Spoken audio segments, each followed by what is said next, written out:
दोस्तों, भगवान गौतम बुद्ध ने कहा है कि अगर मकान की नींव कमजोर है तो क्या मकान टिक सकता है? नहीं, वह कभी भी गिर सकता है। अगर हमें अपने मकान को सुरक्षित रखना है तो पहले हमें उसकी नींव को मजबूत करना होगा, क्योंकि जब तक उसकी नींव कमजोर रहेगी तब तक वह मकान टिक नहीं पाएगा। इसी तरह हमारा शरीर है। अगर हमें अपने शरीर को स्वस्थ रखना है तो हमें अपने पेट को साफ रखना होगा, क्योंकि यही हम पूरे शरीर की नींव है। हमें हमारी आंतों को साफ रखना होगा, क्योंकि यह शरीर में बहुत सारे कार्य करती है, जैसे हमारे खाने को डाइजेस्ट से लेकर खाने में मौजूद न्यूट्रिएंट्स को ऑब्जर्व करके शरीर के हर अंग तक पहुंचाती है और खाने के अंदर मौजूद जहर को शरीर से बाहर निकालती है। शरीर में जितनी भी गंदगी जमा होती है उसकी सफाई करने का कार्य हमारी आंतों का ही होता है। अगर यह गंदी रहेगी तो हमारा शरीर बीमारियों से ग्रसित हो जाएगा। जब हमारी आंत ठीक प्रकार से कार्य नहीं करती है तो उसी की वजह से हमें कब्ज होती है, इंडिजेस्शन होता है, एसिडिटी और गैस बनती है। बहुत सी भयंकर गंभीर बीमारियां हो जाती हैं, जैसे पाइल्स की problem, cancer, diabetes, arthritis, migraine, कील, मुहासे। चेहरे पर झुर्रियां जितनी भी बीमारियां होती हैं वह सभी बीमारियां हमारी आंतों में जमी गंदगी की वजह से होती है। तो आज इस वीडियो में हम जानेंगे कि किस तरह से हम अपनी आंतों में जमी गंदगी को एक दिन में साफ कर सकते हैं, जिससे हमें कभी कोई बीमारी नहीं होगी। आज इस कहानी में आपको ऐसे नियम बताए जाएंगे जिनको अपनाकर आप अपने पेट की पूरी तरह सफाई कर सकते हैं। और अगर आप इन नियमों को अपने जीवन का हिस्सा बना लेते हैं तो आपको भविष्य में कभी कोई बीमारी नहीं होगी।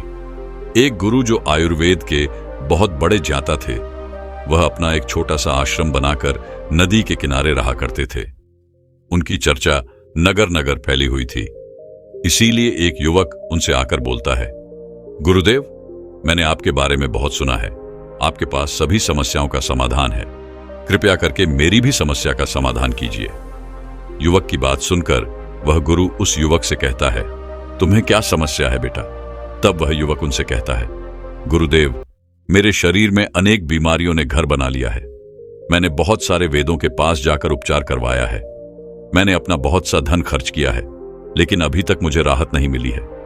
कृपया करके मुझे कोई ऐसा मार्ग बताइए जिससे मैं बिल्कुल स्वस्थ हो जाऊं और मेरे ज्यादा पैसे भी खर्च ना हो। युवक की पूरी बात सुनने के बाद वह गुरु उस युवक से कहते हैं कि बेटा, तुम्हारे अस्वस्थ रहने का कारण तुम्हारे शरीर में जमी हुई गंदगी है, और इस गंदगी की वजह से आप जो भी खाते हैं उससे आपके शरीर को पोषक तत्व नहीं मिल पाता है, और शरीर में पोषक तत्वों की कमी होने से तुम्हारा शरीर कमजोर हो गया है, और इसी वजह से आपके रोगों से लड़ने की जो क्षमता है वह भी कम हो गई है। फिर इससे आपका जो शरीर है उसमें बीमारियां घर बना लेती हैं। हमारे शरीर में सर्वप्रथम गंदगी 3 जगह पर जमा होती है। पहली आहार नाल में, दूसरी पेट में और तीसरी आंतों में। इन तीनों जगह यदि गंदगी ज्यादा समय तक बनी रहती है तो यह हमारे शरीर में फैलेगी और यह फिर किडनी में, फेफड़ों में और हृदय के आसपास भी जमने लगेगी। अतः खून को गंदा कर देगी, और खून के गंदा होते ही आपके शरीर में विभिन्न प्रकार की बीमारियां हो जाती हैं।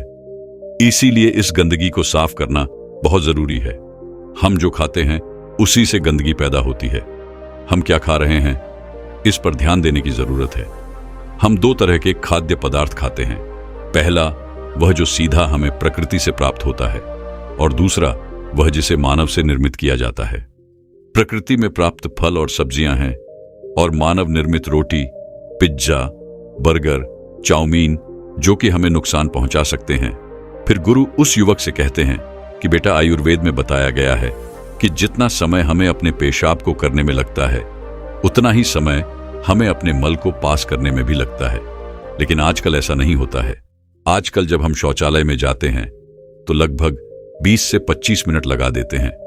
उसके बाद भी हमारा पेट जो है वह ठीक तरह से साफ नहीं हो पाता है। कई बार तो हमें बहुत जोर लगाना पड़ता है, जिस वजह से हमें कई बार बहुत सारी परेशानियों का सामना करना पड़ता है। और इसका कारण है कि आपकी आंतों के अंदर बहुत ज्यादा गंदगी जमा हो चुकी है। आंतों के अंदर बहुत सारे टॉक्सिन जमा हो चुके हैं, और ये टॉक्सिन हमारे अंदर आंतों को ही कमजोर नहीं बना रहे हैं, बल्कि शरीर में और भी बहुत सारी बीमारियां पैदा कर रहे हैं। और इसी वजह से आपको कॉन्स्टिपेशन की शिकायत रहती है। आपका पेट अच्छी तरीके से साफ नहीं रह पाता है, तो इसके लिए आपको इस दिनचर्या को अपनाना होगा। अगर आप इस दिनचर्या का 7 दिन तक प्रयोग कर लेते हैं तो आपके शरीर के अंदर जितनी भी पुराने से पुरानी गंदगी जमा हो चुकी है वह पूरी की पूरी साफ हो जाएगी। और यह दिनचर्या हमारे आयुर्वेद में बताई गई है और इस दिनचर्या को सभी बड़े बड़े ऋषि महर्षि अपनाते थे। स्वयं गौतम बुद्ध भी इस दिनचर्या का अनुसरण किया करते थे। महर्षि वाग्भट भी इन नियमों को बहुत महत्वपूर्ण बताते हैं और जो भी नियमों का पालन करता है उसे जीवन भर कभी कोई बीमारी नहीं होती है। फिर गुरु उस युवक से कहते हैं कि बेटा, अब हम जानते हैं कि आयुर्वेद में वह कौन सी दिनचर्या बताई गई है जिसे हमें अपने जीवन में अपनाना चाहिए। फिर गुरु उस युवक से कहते हैं कि बेटा, इस दिनचर्या में बताया गया है कि सबसे पहले हमें इसकी शुरुआत सुबह से करनी है। जब आप सुबह उठते हैं तो आप सबसे पहले 1 गिलास पानी लीजिए। पानी को थोड़ा गुनगुना कीजिए, बहुत ज्यादा गर्म नहीं करना है। फिर उस पानी के अंदर आधा नींबू का रस निचोड़ दीजिए। सुबह सुबह खाली पेट 1 गिलास गुनगुना पानी आपको पीना है। सुबह खाली पेट नींबू पानी पीने से आपका जो डाइजेशन सिस्टम है वह सक्रिय हो जाता है। उसमें गैस्ट्रिक जूस अच्छी तरीके से रिलीज होते हैं और आपके शरीर के अंदर जितने भी टॉक्सिन्स होते हैं वह बाहर आने लगते हैं। इस वजह से आपकी पाचन क्रिया जो है वह सारे दिन बहुत बढ़िया रहती है। आपका शरीर हल्का हल्का महसूस होता है। जो भी आप खाते हैं वह आपको अच्छी तरीके से हजम हो जाता है। दरअसल नींबू में विटामिन सी होता है। यह मेटाबॉलिज्म को बढ़ाता है और शरीर में जमा गंदगी को मल के साथ बाहर निकालने में मदद करता है। इस नींबू पानी को पीने के बाद आपको आधे घंटे और कुछ भी खाना पीना नहीं है और इस आधे घंटे के दौरान आप घूम सकते हैं, योग कर सकते हैं या कोई एक्सरसाइज कर सकते हैं। आधा घंटे के बाद आपको एलोवेरा का जूस पीना है। अगर आपके घर पर एलोवेरा का पौधा नहीं है तो आप एलोवेरा का पौधा अवश्य लगाएं, क्योंकि यह आपके लिए बहुत ही जरूरी है। लेकिन अगर आपके घर में एलोवेरा का पौधा नहीं है तो कहीं से एलोवेरा की फ्रेश पत्तियां तोड़ कर लाइए और उस एलोवेरा की एक पत्ती को लीजिए और उसे बीच से कट करके उसका जेल निकाल लीजिए। इसके बाद 1 गिलास में उस जेल को डाल लीजिए और उसका सेवन कीजिए। एलोवेरा का जेल खाने से आपके शरीर के अंदर जितने भी जर होते हैं वह खत्म होना शुरू हो जाते हैं, क्योंकि एलोवेरा पोषक तत्वों से भरपूर होता है जो कहीं स्वास्थ्य परेशानियों को दूर करने में मददगार साबित होता है। इसमें विटामिन ए, विटामिन सी और विटामिन ई के साथ साथ कैल्शियम, पोटेशियम और मैग्नीशियम जैसे जरूरी पोषक तत्व पाए जाते हैं। यह एंटीऑक्सीडेंट से भरपूर होता है जो फ्री रेडिकल से लड़ने में आपकी मदद करता है। दरअसल फ्री रेडिकल्स शरीर के सेल्स को नुकसान पहुंचाने का काम करते हैं। एलोवेरा में एंजाइम होते हैं जो भोजन को तोड़ने और पोषक तत्वों के ओम रिजर्वेशन में सुधार करने में मदद करते हैं। एलोवेरा ह्यूमन सिस्टम को बढ़ाता है। एलोवेरा में जो कॉम्प्लेक्शन शुगर होता है, इनमें ह्यूमन सिस्टम को बूस्ट करने वाले गुण होते हैं जो व्हाइट ब्लड सेल्स के उत्पादन को बढ़ावा देने में मदद करते हैं, जो इन्फेक्शन और बीमारियों से लड़ने के लिए बहुत जरूरी है। एलोवेरा का जेल लेने के बाद आपको आधे घंटे तक कुछ भी खाना पना नहीं है और आप उस आधे घंटे में कुछ और कर सकते हैं। जैसे आप नहा सकते हैं, फ्रेश हो सकते हैं। नहा धोकर फ्रेश होने के बाद आपको कोई नाश्ता करना है। नाश्ते में आपको ताजा फल खाने हैं जो आपको सीधे मां प्रकृति से प्राप्त होते हैं। आपको एक बड़ी सी कटोरी लेनी है और उसके अंदर ताजा ताजा फल काट लेने हैं और एक कटोरी पूरी भरकर आपको फलों का सेवन करना है। एक कटोरी फल के साथ आपको एक कटोरी दलिया का भी इस्तेमाल करना है। सुबह सुबह जब हम ताजा फल खाते हैं तो इससे हमारे शरीर को बहुत ही अच्छा न्यूट्रिएंट्स मिलता है। विटामिन मिलते हैं, मिनरल्स मिलते हैं, बहुत सारे न्यूट्रिएंट्स मिलते हैं जो कि हमारे शरीर को ऊर्जा प्रदान करते हैं। और फलों के अंदर बहुत ही ज्यादा फाइबर होता है और उस फाइबर का बहुत ज्यादा फाइबर हमारे शरीर को होता है, जिससे हमारी आंतों को साफ करने में बहुत ज्यादा मदद मिलती है। लेकिन आपको एक बात का ध्यान रखना है, आपको नाश्ते में कभी भी चाय या कॉफी का सेवन नहीं करना है, क्योंकि बहुत सारे ऐसे लोग हैं जो अक्सर नाश्ते में सुबह चाय या कॉफी ना लें तो उनको सर दर्द होने नहीं लगता है। चाय पिए बिना तो वह फ्रेश भी नहीं हो पाते हैं। बहुत सारे लोग ऐसे भी हैं जो सुबह बिस्तर में से उठने के बाद पानी भी नहीं पीते हैं और सीधा चाय पीते हैं। यह उनके स्वास्थ्य के लिए बहुत हानिकारक है। सभी चाय के आदी हो चुके हैं, लेकिन आपको चाय और कॉफी का सेवन नहीं करना है। अब आपको नाश्ते के बाद दोपहर का भोजन करना है। जब आप दोपहर का भोजन खाते हैं तो उसके आधे घंटे पहले आपको एक कटोरी भर के सब्जियों और फलों का इस्तेमाल करना है। एक कटोरी भरकर आपको फल और सब्जियां खा लेनी है और इसके बाद आपको अपने दोपहर का भोजन करना है। दोपहर के भोजन में आपको गेहूं की रोटी नहीं लेनी है, क्योंकि हमारे यहां पर सभी लोग गेहूं की रोटी ही खाते हैं। लेकिन आपको उसकी जगह मिक्स वाली रोटी लेनी है, यानी कि जिस आटे से आप रोटी बनाते हैं वह आटा केवल गेहूं का नहीं होना चाहिए।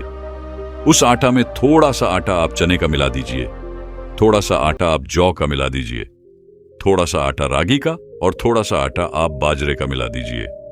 इस तरह से इन सारे आटों को इकट्ठा करके रोटी बनाइए और इस रोटी का इस्तेमाल आप कीजिए।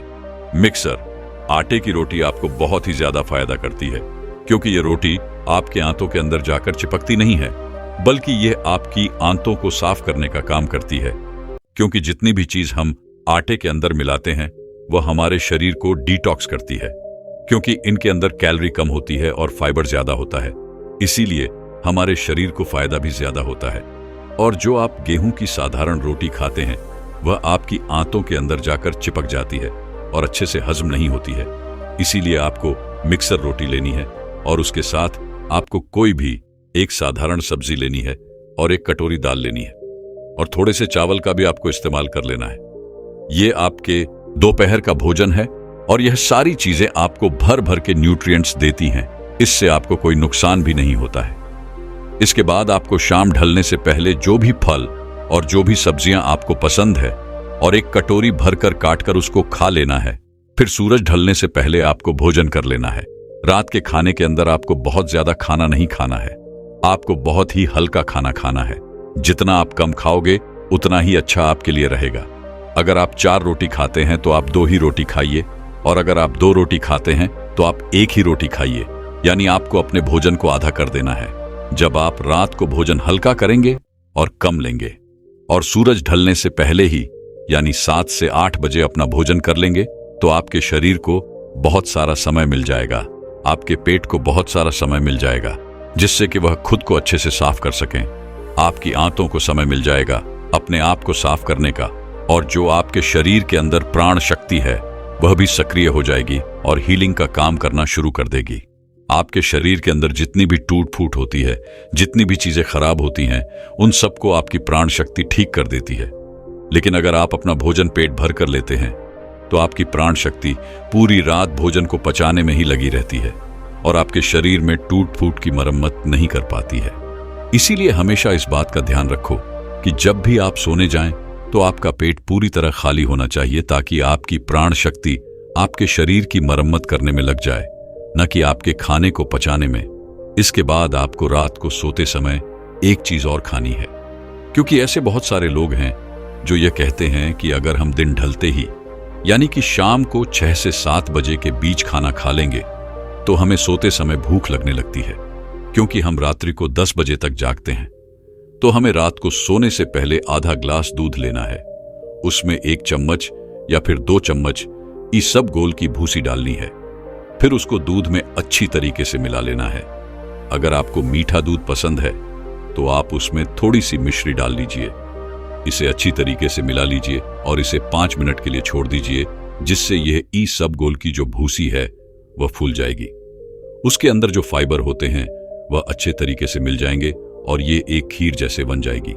और इस खीर को आपको सोते समय इस्तेमाल करना है। यह आपके पेट को भी भर देगी, जिससे आपको भूख भी नहीं लगेगी और इससे आपको अनेक फायदे भी होंगे। ईसबगोल के अंदर बहुत ही बढ़िया वाला फाइबर होता है, जिससे जब आप फ्रेश होने जाते हैं तो आपका पेट अच्छे से साफ हो जाता है। इसके साथ साथ ईसबगोल आपके कोलेस्ट्रॉल को भी कम करता है और आपके ब्लड शुगर को भी नियंत्रण में रखता है और आपके शरीर के अंदर जो एक्स्ट्रा फैट होता है उसको भी कम करता है, और इससे रात को आपको भूख भी नहीं लगती है। ये सब गोल के अंदर कैलोरीन के बराबर होती है। इसलिए अगर रात को सोते समय आप इसका इस्तेमाल करते हैं तो इससे आपको कोई भी दिक्कत नहीं होती है, कोई नुकसान नहीं होता है। इसके बाद बुद्ध कहते हैं कि अगर आप यह नियम अपनाते हैं तो 7 से 10 दिन के अंदर अंदर आपके शरीर की सारी गंदगी जो है वह साफ हो जाती है और जितनी भी आपको अलग अलग तरह की बीमारियां होती हैं वह कभी नहीं होगी। आपको कभी भी पेट से संबंधित कोई भी रोग नहीं होगा। आपका पाचन तंत्र जो है वह मजबूत होगा। खाया पिया आपको हजम होगा। गैस और एसिडिटी की शिकायत आपको कभी नहीं होगी और आपको जो कब्ज है वह भी आपकी बिल्कुल खत्म हो जाएगी। दोस्तों, सुंदर, स्वस्थ और जवान रहना कौन नहीं चाहता? सब यही चाहते हैं कि वह सुंदर दिखाई दे, जवान दिखाई दे और कभी भी बीमार ना पड़े। लेकिन आजकल इतना तनाव, इतना डिप्रेशन जीवन में चल रहा है कि 25 वर्ष के युवा भी 50 वर्ष के नजर आते हैं। तो सोचो, जो 50 वर्ष के हैं उनका क्या हाल हो रहा होगा। दोस्तों, आज मैं आपको ऐसे 6 फलों के बारे में बताऊंगा जो आपको वृद्धावस्था में भी जवान बनाए रखेंगे और स्वस्थ रखेंगे। मां प्रकृति ने हमें ऐसी चीजें उपलब्ध करवाई हैं जिनका सेवन करने से हमें कोई परेशानी हो ही नहीं सकती, लेकिन अक्सर हम लोग उन चीजों का सेवन ही नहीं करते हैं। स्वस्थ रहने के लिए, जवान दिखाई देने के लिए दवाइयों का इस्तेमाल करते हैं, बाजार में मिलने वाले महंगे महंगे प्रोडक्ट्स का इस्तेमाल करते हैं। लेकिन मैं आपको बता दूं कि ये आपको जवान और स्वस्थ रखने की जगह आपके शरीर में कहीं बीमारियां उत्पन्न कर देंगे। इसीलिए अगर आपको जवान रहना है, आपको बीमारियों से दूर रहना है, तो इस वीडियो को अंत तक अवश्य देखना और अपने परिवारजनों के साथ इस जानकारी को साझा जरूर करना। तो आइए शुरू करते हैं। एक बार एक गुरु जो कि आयुर्वेद के बहुत बड़े ज्ञाता थे, वो एक मार्ग से अपनी कुटिया की तरफ जा रहे थे। तो रास्ते में एक गांव आता है। वो गुरु बहुत ही दूर से लंबी यात्रा कर रहे थे, तो उन्होंने सोचा कि थोड़ी देर यहां पर विश्राम किया जाए। उन गुरु के साथ उनके गुस्से से भी थे। जैसे ही वो गुरु एक वर्ग के नीचे विश्राम करने लगे तो उन्हें देखकर वहां पर कई लोगों की भीड़ जमा हो गई। सभी ने उन गुरु को प्रणाम किया और उनसे कहा कि आप तो बहुत ही बड़े आत्मज्ञानी हैं, हमने आपके बारे में चर्चाएं सुनी हैं, कृपया आप हमें थोड़ा सा ज्ञान प्रदान करें। उन सभी लोगों की बात सुनकर गुरु मुस्कुराए और बोले कि बताओ, आप लोगों को क्या समस्या है। तब उस सभा में से एक बुजुर्ग व्यक्ति उठा और बोला, महाराज, अभी मेरी उम्र 40 साल है, लेकिन मैं कोई भी कार्य नहीं कर पाता हूं। मुझे बहुत थकान होने लगती है। मेरे पैरों ने जवाब दे दिया है। मैं थोड़ी सी दूर भी पैदल नहीं चल पाता हूं। मेरे शरीर में बहुत सारी बीमारियों ने घर कर लिया है। कृपया मुझे मेरी इस समीक्षा का समाधान बताइए। मैं अपना इलाज बहुत जगहों पर करवा चुका हूं, लेकिन अभी तक मेरे स्वास्थ्य में कोई सुधार नहीं आया है। अभी मेरा जीवन बहुत लंबा है। अगर मैं ऐसी अवस्था में रहूंगा तो मैं तो बहुत ही जल्दी मृत्यु को प्राप्त हो जाऊंगा। इतने में ही एक 25 वर्ष का युवा खड़ा होता है, लेकिन दिखने में वो 50 वर्ष का नजर आ रहा था। उसने भी गुरु को प्रणाम किया और कहा कि महाराज, मैं अभी 25 वर्ष का ही हूं, लेकिन अपनी उम्र से अधिक दिखाई पड़ता हूं। मेरे चेहरे पर झुर्रियों पर गई है। मेरे शरीर में ऊर्जा बिल्कुल खत्म हो चुकी है। मैं थोड़ा सा काम करने पर बहुत ही ज्यादा थक जाता हूं। मुझे बहुत आलस आता है। किसी भी काम में मेरा मन नहीं लगता है और मैं हमेशा ही थकाता का महसूस करता हूं। कृपया आप हमें कोई ऐसा आसान सा उपाय बताइए जिससे हमारे पैसे भी खर्च ना हो और हमारा स्वास्थ्य भी बिल्कुल ठीक हो जाए। सभा में मौजूद सभी लोगों की समस्याएं सुनकर गुरु मुस्कुराए और बोले, आप सभी की समस्याओं का समाधान मेरे पास है। इसमें आपके ज्यादा पैसे भी खर्च नहीं होंगे और ये चीजें आपको नुकसान भी नहीं करेगी। गुरु की बात सुनकर वहां पर मौजूद सभी लोग खुश हो जाते हैं और गुरु से पूछते हैं, तो कृपया आप हमें विस्तार से बताइए। फिर गुरु उन सभी लोगों से कहते हैं कि आज मैं आपको 6 ऐसे फलों के बारे में बताने वाला हूं जो एक इंसान को जरूर खाने चाहिए, खासकर जिनकी उम्र 50 के पार हो चुकी है, क्योंकि इन फलों का रोजाना सेवन करने से आपको स्वास्थ्य से संबंधित कोई भी परेशानी कभी नहीं होगी, आपको कभी कोई बीमारी नहीं होगी और आप हमेशा जवान, स्वस्थ और तंदुरुस्त रहेंगे। फिर गुरु उन सभी से कहते हैं कि यह फल आपके लिए इतने जरूरी कैसे हैं, उन्हें खाने से आपको लाभ कैसे होता है, इसके बारे में मैं आपको विस्तार से बताता हूं। साथ ही साथ मैं आपको यह भी बताऊंगा कि यह फल किन लोगों को नहीं खाने चाहिए और इन फलों को खाने का सबसे सही समय क्या है। फिर गुरु उस सभा को संबोधित करते हुए कहते हैं, ये फल आपकी सेहत के लिए बहुत ही अच्छे हैं। सबसे पहले बात करते हैं पपीता के बारे में। ये 50 की उम्र के लोगों के लिए जीवनदायिनी बूटी है। पपीता प्रकृति का अनमोल उपहार है। पपीता विटामिन्स, मिनरल्स, फाइबर से भरपूर होता है। इसमें विटामिन सी, विटामिन ए और कई ऐसे तत्व पाए जाते हैं। अब आप यह समझो कि 50 वर्ष की उम्र के बाद हमारे लिए यह सबसे ज्यादा महत्वपूर्ण कैसे हो जाता है। सबसे पहले तो यह पाचन तंत्र को मजबूत करता है, क्योंकि जैसे जैसे हमारी उम्र बढ़ती है वैसे वैसे हमारा पाचन तंत्र जो है वो कमजोर पड़ने लगता है। यहां पर पपीता के अंदर जो एंजाइम पाया जाता है जिसका नाम है पाइपिंग, यह एंजाइम पाचन तंत्र को मजबूत करता है, जिसे शरीर खाने में मौजूद न्यूट्रिएंट्स को आसानी से ऑब्जर्व कर लेता है। पपीता ग्रिड पदार्थ या भोजन को आसानी से पचाता है। इसके साथ ही पपीता में पाचक तत्वों का एकमात्र प्रकृति की स्रोत पेप्सिन तथा vitamin A, B, C, D के अलावा iron, phosphorus, antioxidant, potassium, protein, carbohydrate और केरोसिन भी अच्छी मात्रा में मिलता है। अतः बार बार सर्दी और खांसी से ग्रस्त व्यक्तियों के लिए पपीते का सेवन करना काफी लाभदायक होता है, क्योंकि इससे आपका ह्यूमन सिस्टम भी मजबूत होता है। आपको पता है कि जैसे जैसे हमारी उम्र बढ़ती है वैसे वैसे इम्यूनिटी प्राकृतिक रूप से कमजोर होने लगती है। पपीता में विटामिन सी बहुत ही ज्यादा होता है, जो कि हमारी इम्यूनिटी को तेजी से बढ़ाता है। विटामिन सी आपके शरीर को एलर्जी इन्फेक्शन से लड़ने में मदद करता है, जो कि खासकर वर्ग लोगों के लिए बहुत ही महत्वपूर्ण है। इसके साथ साथ बरदाई अवस्था में त्वचा में ड्राइनेस, झुर्रियां पड़ने लगती है। तो पपीता के अंदर पाए जाने वाले विटामिन ए और पाइपिंग परेशानियों से लड़ते हैं और त्वचा को प्राकृतिक रूप से सुंदर बनाने में मदद करते हैं। अगर आप चाहते हैं कि बढ़ती उम्र में भी आपको इस तरह की परेशानियों का सामना ना करना पड़े, तो पपीता आपको जरूर खाना चाहिए, क्योंकि ये आपको स्वस्थ रखेगा, जवान रखेगा और आपकी सुंदरता को निहारे रखेगा। फिर गुरु उन सभी से कहते हैं कि पपीता के फल में पाए जाने वाला एंटीऑक्सीडेंट लाइकोपियन कैंसर के खतरे को कम करता है, और जो कैंसर का इलाज करा रहे हैं उन लोगों के लिए ये बहुत ही फायदेमंद है। पपीते का सेवन जवान से लेकर बूढ़े तक सभी लोग कर सकते हैं। फिर गुरु आगे कहते हैं, आइए अब जानते हैं दूसरे फल अनार के बारे में। अनार बच्चों से लेकर बूढ़ों तक सभी लोगों के लिए फायदेमंद होता है। अनार को सभी लोग हंस सकते हैं, और खासकर 50 की उम्र के बाद इसका सेवन लाभकारी इसलिए हो जाता है क्योंकि 50 की उम्र के बाद लोगों की स्मरण शक्ति जो होती है वो कमजोर होने लगती है। वो लोग किसी भी चीज को याद नहीं रख पाते हैं। कहीं लोग तो बुढ़ापे में लोगों के चेहरे भी नहीं पहचान पाते हैं। तो ऐसे में उन लोगों को अनार का सेवन जरूर करना चाहिए, क्योंकि अनार आपकी स्मरण शक्ति को बढ़ाता है। अनार में मौजूद एंटीऑक्सीडेंट मस्तिष्क की कार्य क्षमता को बढ़ाने में मदद करते हैं। यह याददाश्त को मजबूत करता है और अल्जाइमर जैसी बीमारियों से बचाव करता है। साथ ही यही एंटीऑक्सीडेंट जो अनार में होता है वो आपको दिल की बीमारियों से भी बचाता है। आजकल दिल से संबंधित बीमारियां बहुत ही ज्यादा बढ़ रही हैं और बहुत ही कम उम्र में लोगों को हार्ट अटैक आ रहा है। तो ऐसे में इस खतरे से बचने के लिए आपको अनार का सेवन जरूर करना चाहिए। साथ ही अनार में फाइबर होता है जो पाचन को सुलाता है। यह कब्ज और अन्य पाचन समस्याओं को दूर करने में मदद करता है। बुढ़ापे में पाचन क्रिया कमजोर हो जाती है, जिससे लोगों को कब्ज, अपच जैसी परेशानियों से जूझना पड़ता है। तो ऐसे में अनार आपको इन सभी समस्याओं से बचा सकता है।